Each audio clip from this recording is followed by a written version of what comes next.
Baik, kita lanjutkan lagi. Jadi setelah kita melakukan perbandingan tadi, di sini sudah kita lakukan perbandingan tadi kan antara sistem konvensional dan seluler, maka kita rangkum di sini dia beda antara sistem seluler dengan sistem konvensional adalah pertama dayanya jauh lebih kecil, tower antena jauh lebih kecil, perangkat HP jauh lebih kecil, frekuensi tidak pernah habis, artinya kapasitasnya tidak terbatas, dan mobilitas pengguna lebih tinggi.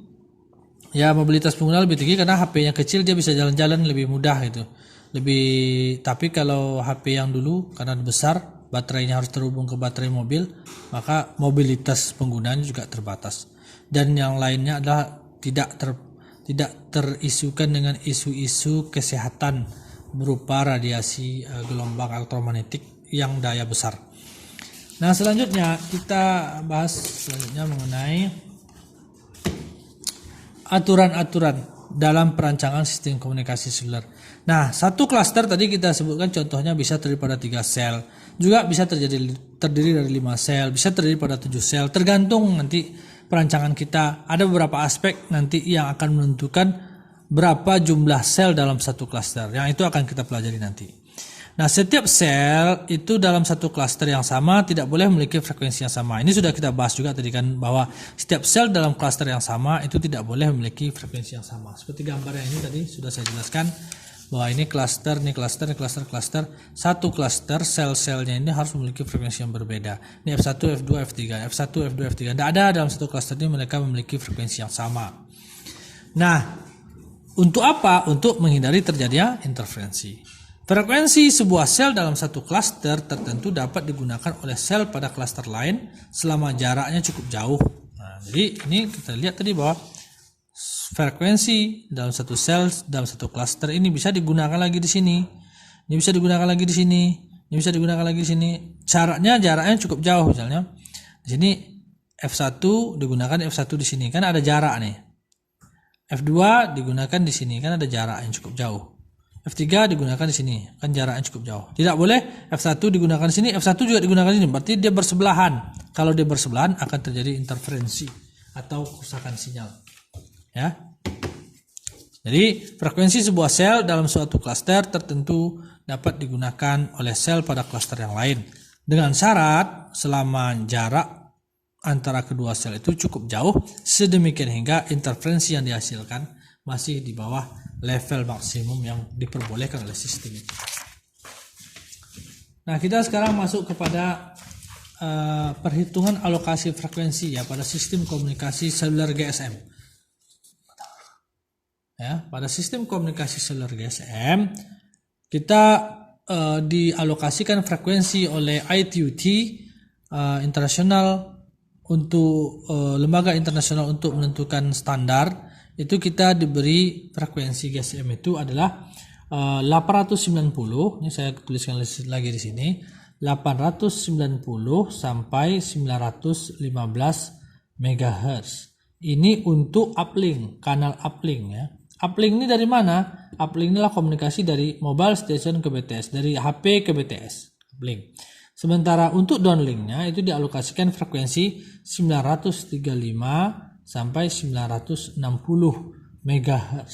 Ini untuk frekuensi downlinknya. Nah, downlinknya adalah hubungan komunikasi dari BTS ke MS, BTS ke HP gitu. Sehingga untuk uplink dan untuk downlink bisa kita ketahui bahwa 915 kurang 890 itu 25 mega. 960 kurang 935 itu adalah 25 mega juga. Ada bandwidthnya nih 25 MHz untuk uplink dan bandwidthnya 25 MHz untuk downlink. Maka saya tuliskan di sini ya, bandwidthnya 25 MHz. Nah, dalam sistem komunikasi seluler GSM satu kanal suara. Jadi kalau kita misalnya menelepon ya, maka itu akan membutuhkan satu kanal suara. Satu kanal suara itu lebar bandwidthnya yang dibutuhkan adalah 200 kHz. 200 kHz ya. 200 kHz. Ya, 200 kHz. Maka jadi kita sebutkan bandwidth kita 25 MHz. Ini kita punya bandwidth di sini misalnya. Bandwidthnya dari 890 sampai 915. Ini kan lebarnya, ini kan bandwidthnya nih, lebarnya 25 MHz. Satu kanal suara setiap user membutuhkan bandwidth 200 kHz. Ya, di sini 200 kHz kecil ya. 200 kHz. Maka kita bisa mengetahui berapa jumlah kanal. Jumlah kanal sama dengan bandwidth dibagi dengan bandwidth per user. Bandwidth per user 200. Bandwidth sistem bagi bandwidth user.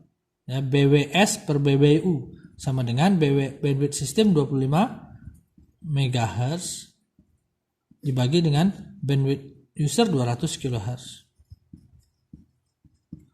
Ini sama dengan 25 kali 10 pangkat 6 Hz per, ini sama dengan 2 dikali 10 pangkat 5, ya kan? Kilohertz 10 pangkat 3, 02 10 pangkat 5. 10 pangkat 5 2 kali 10 pangkat 5 Hz.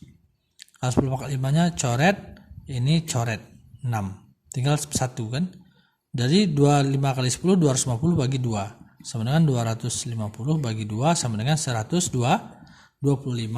kanal. Inilah jumlah kanal yang dimiliki oleh sistem komunikasi seluler, baik untuk uplink maupun untuk downlink. Untuk uplink 890 ke 919 dia cuma punya 125 kanal.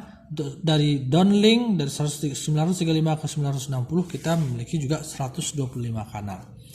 Nah, kalau misalnya kita memiliki jumlah cluster itu ada 7 sel. Jadi kita misalnya, nampak ini ya. Nah,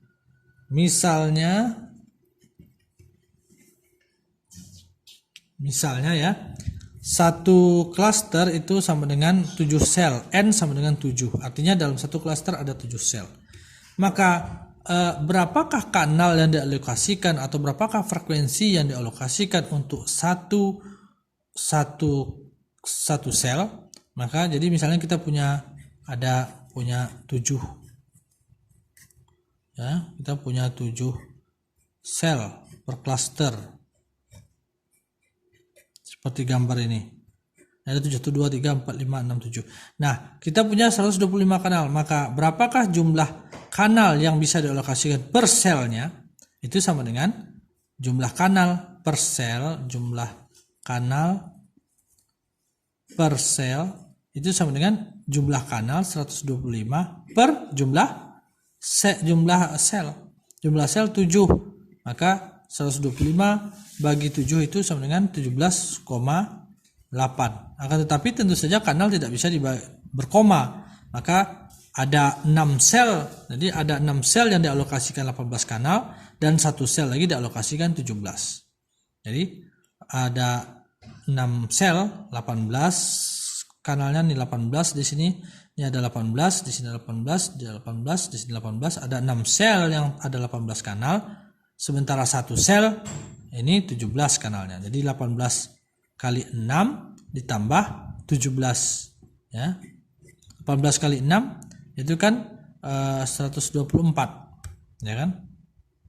Bukan 124. 18 kali 6 misalnya ini 6, ini 18, 6 kali 8, 8, 4. 6 kali 1, 6, 108. 108 tambah 17, 108 tambah 17 sebenarnya 125. Ini totalnya 125 kanal. Itu alokasinya. Sehingga kalau kita gambarkan lagi, itu di sini dia seperti ini alokasi bandwidthnya, bahwa ada kanal 1, ini kanal channel 1, ini channel 1, ini channel 2, ini channel 3, channel 4. Terus setiap channel itu panjangnya 200 kilo. Ini channel 1 200 kilo, channel 3 200 kilo, channel 4 200 kilo. Terus gitu ya. Sampai ke channel yang ke 125. Ada 125 kanal atau channel. Ini juga besarnya 200 kHz. Nah, sehingga inilah gambaran alokasi bandwidth dari sistem komunikasi seluler. Kita lanjutkan ke video berikutnya.